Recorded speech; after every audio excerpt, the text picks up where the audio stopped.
Hi, hello friends, welcome to the channel. In today's session, we'll be seeing Lamont boiler, a boiler which is used in a thermal power plant. In the previous class, we saw how the layout of thermal power plant is made. In that, we saw a particular specific component called boiler. The boiler is one of the components which converts water into steam, which drives the turbine blades in order to convert mechanical energy, kinetic energy of the steam into mechanical energy, and I will use a generator to convert that mechanical energy into electrical energy. In that very first boiler we are going to study, that is the Lamont boiler. There are few important components, few important components, subcomponents in a boiler, that are: first one is steam separator drum,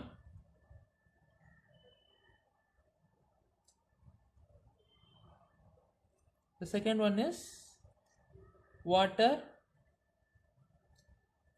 circulating pump, third one is distributing header,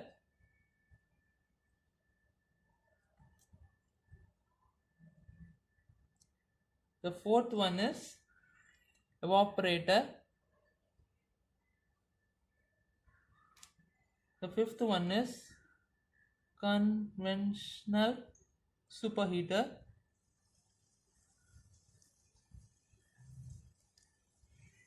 the sixth one is the economizer, and the seventh one will be our air preheater.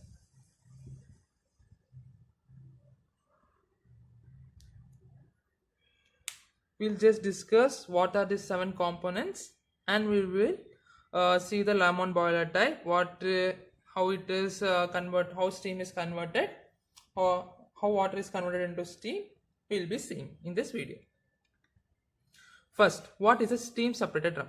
A steam separator drum is a separate drum which separates water and steam. And what is a circulating pump?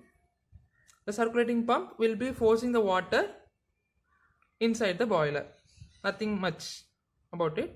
Distributing header. That distributing header is nothing but it controls the amount of water, quantity of water inside a boiler tube. Evaporator evaporates the water to steam. Conventional superheater is a device that converts saturated water into saturated steam into supersaturated steam.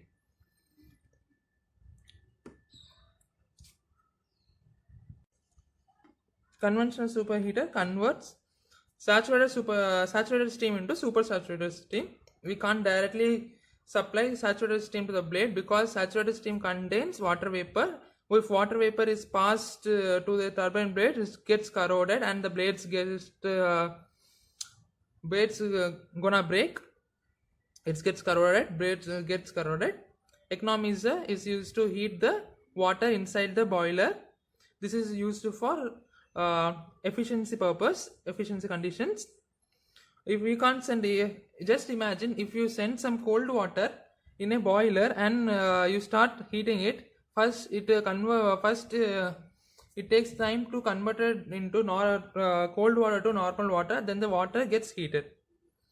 But if you supply hot water and try to convert it into steam, what happens? It readily within some minutes it will be converted into steam.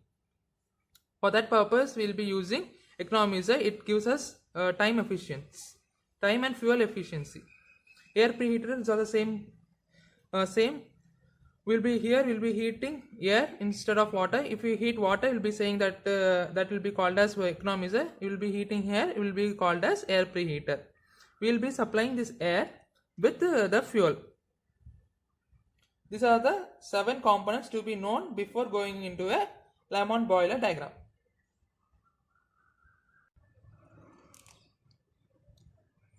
This is the outer layout for a boiler. Consider this as a boiler drum.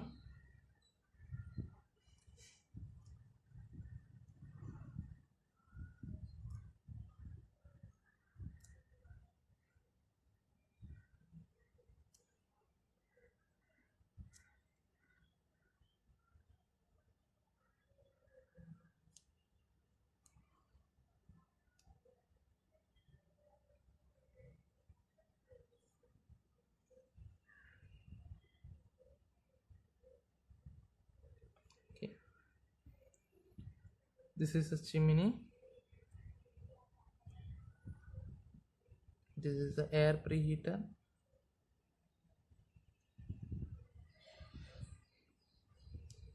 Chimney, okay. Air preheater. This is a feed pump. Getting an economizer here.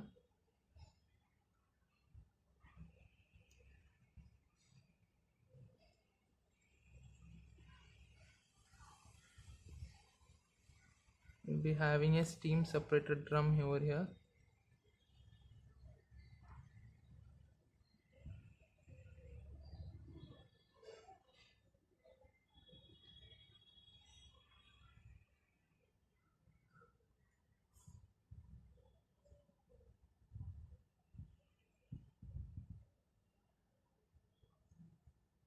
This will be our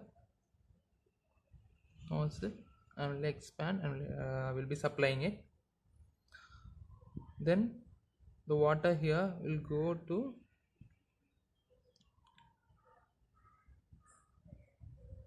this is a distributive header. This is the circulating pump, and we'll be supplying this to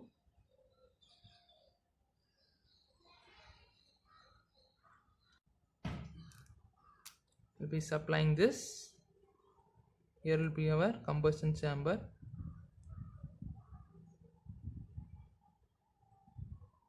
This is a fire.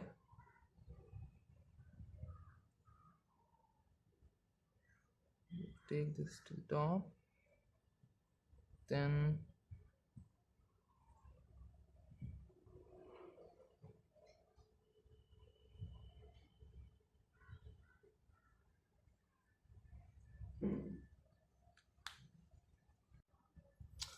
our lemon boiler is we have just drawn our lemon boiler. This is our feed pump.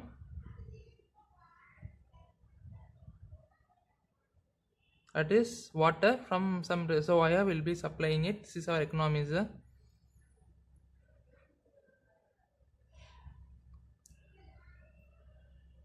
This is our chimney. From here the exhaust air goes out. From this our exhaust air goes out, that is the flue gas. You can say this as flue gas or exhaust gas.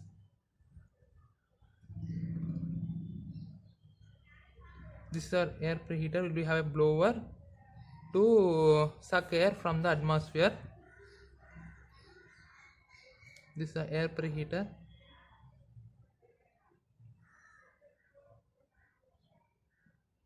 This is the air preheater.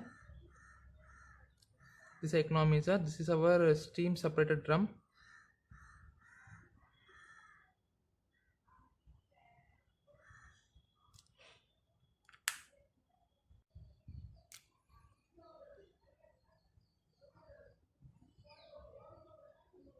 Separated drum. This is our circulating pump.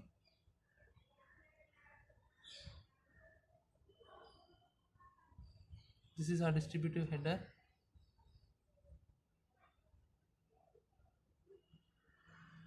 Distributive header, HEADER. It is not visible. I'll be writing for making difference of that pipelines and outer covering. We'll just design it. Design the outer covering so it will be somewhat good for looking. This is our steam separated drum, okay, and this will be distributive header.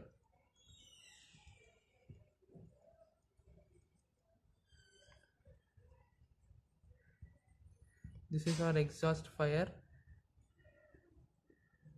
or the combustion chamber combustion fire chamber. This is our combustion chamber.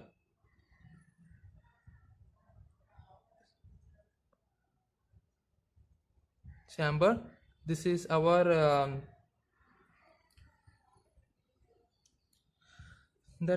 convergent.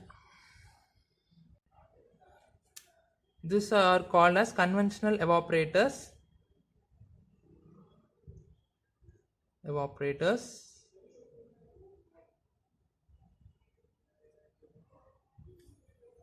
This is called as conventional superheaters. This zigzag line is called as conventional superheaters.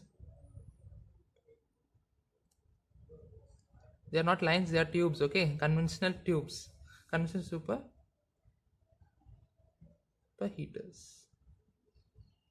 They are called as conventional superheaters.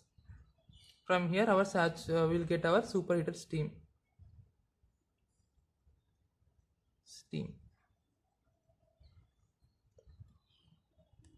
This is the diagram of a Lamont boiler. I will be explaining the working.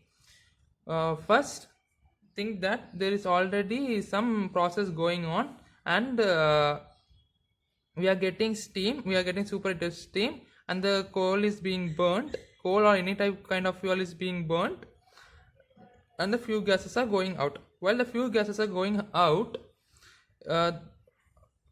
this few gases will be in high temperature. They will be heating this air preheater, air from the air preheater.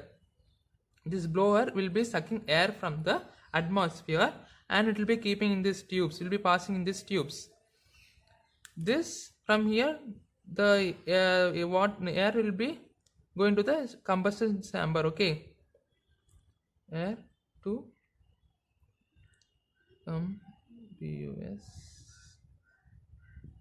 combustion chamber. Combustion chamber.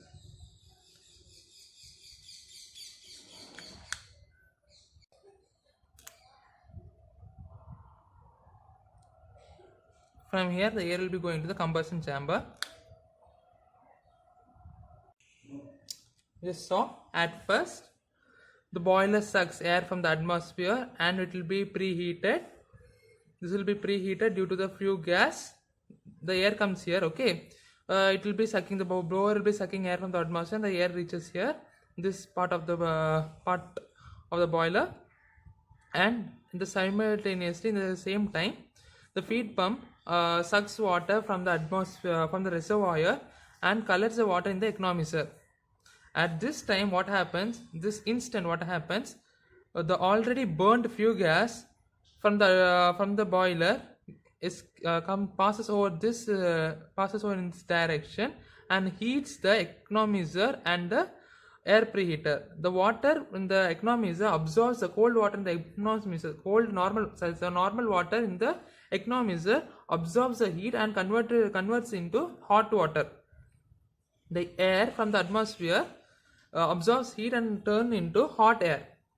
This hot air, then it is connected to the combustion or fire chamber. We know for fuel burning we need air. This hot air will be used for that purpose, and this economizer, water in the economizer, then passed to the steam separator drum. The steam separator drum is a special type of drum that is placed only in the Lamont boiler. That is found only in the Lamont boiler. If there is no steam separator drum, then we will be saying as Benzon boiler. Okay, we will be having a next class on Benzon boiler. First we will be learning about Lamont boiler. If the Lamont boiler and Benzon boiler both have similar appearance of boilers, they both have similar appearance boilers, but the only difference is Lamont boilers will be having they'll be having steam separated drum outside it, and in Benzon boiler there won't be steam separated drum. There are also some little differences. We'll be seeing that in next class. The steam separated drum, there is one steam in the lower half, and above part will be having steam. We'll be having water in the lower part and steam at the upper surface. Why the steam is always upper surface and water in the lower surface? We will get a doubt. Actually, I also got a doubt when I was studying in my class. On further I was referring, then I got that steam has lower densities than water. We also know that. We all know that. Due to that reason, steam is on the upper part and water is on the lower part. Some of you guys will be thinking, if this steam separator, both water and steam will be there, why can't it be mixed? This is the reason why they won't be mixed. They will be separated. They will be in separate position. Now this water in the steam separated drum is will be passed to circulating pump, where it will be forced to enter into the boiler with pressure. They will be supplying with pressure. We know what the pump does. Will suck in one direction and forcefully will apply in other direction. This is a distributing header. This determines the quantity of water to be there in these tubes. Why so? We all know that the firing in the boiler won't be even. It will be uneven.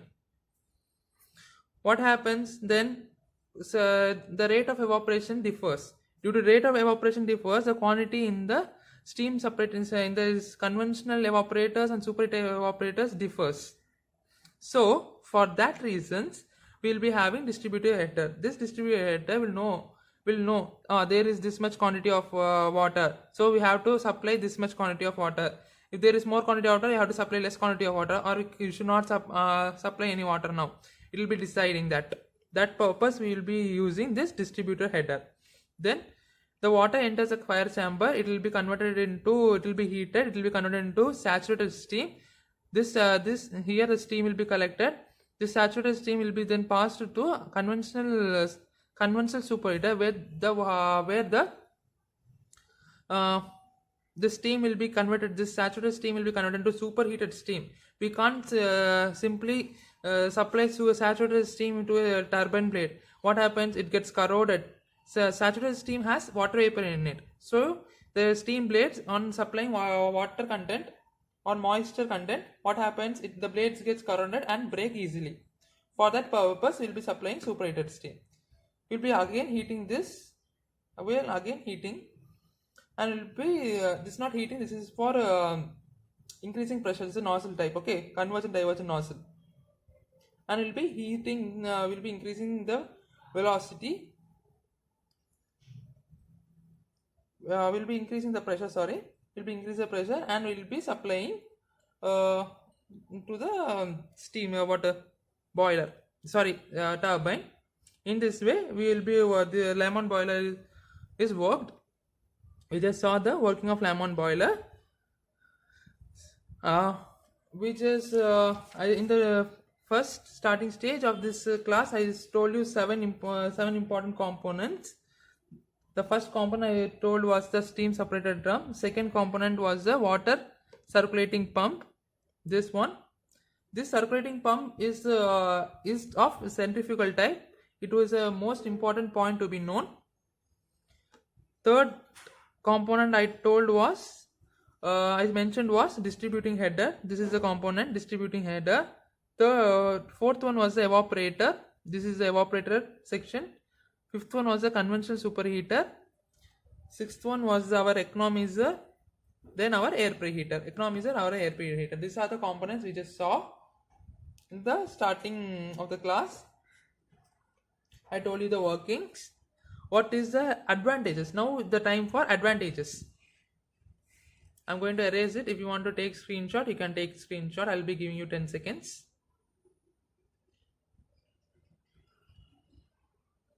Hope you have taken the screenshot. I'm going to erase it. Now we'll see the advantages of Lamont boiler. Advantages. The first advantages is this type of boiler is a forced circulating boiler.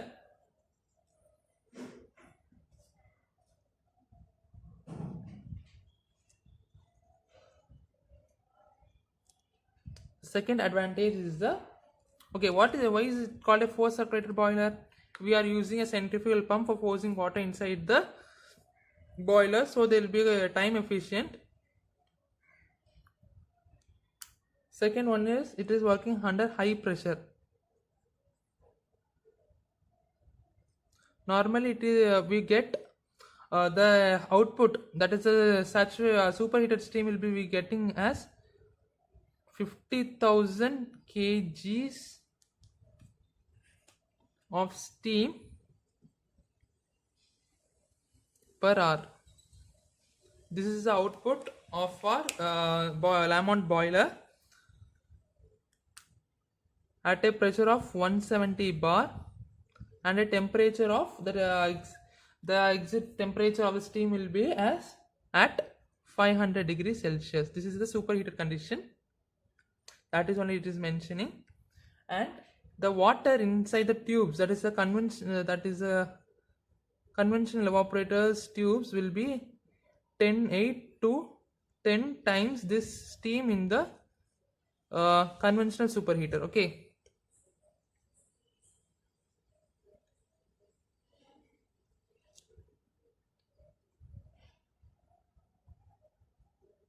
This is a conventional evaporator.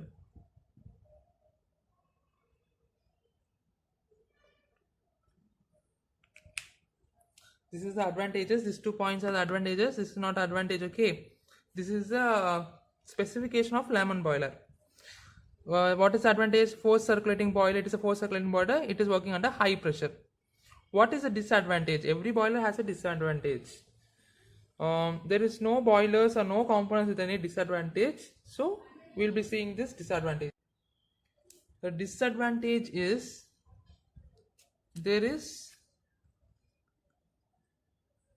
vantage. Disadvantages. The disadvantage, there is chance of overheating of tubes.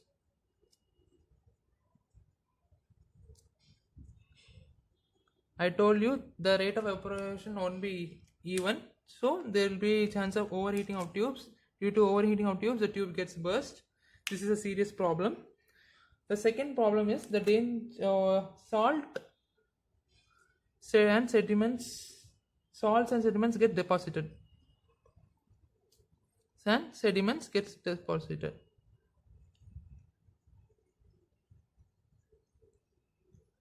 Gets deposited.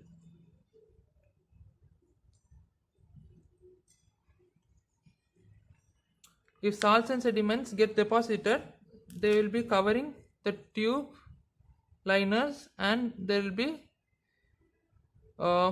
change in volume of the output. What happens? Similar, our blood vessels, our BP will be increased. Here also the pressure will be increased, and we won't get desired output. This is the 2 disadvantages. The one is overheating, second is the salts and sediments gets deposited in the tubes, inner lining of the tubes, in the inner surface of the tubes. Okay. Hope you like the class. If you like the class, please share with your friends, press the like button, and please subscribe the channel and press the bell icon. Okay guys, bye. That's for today. We'll see you in next section. Bye.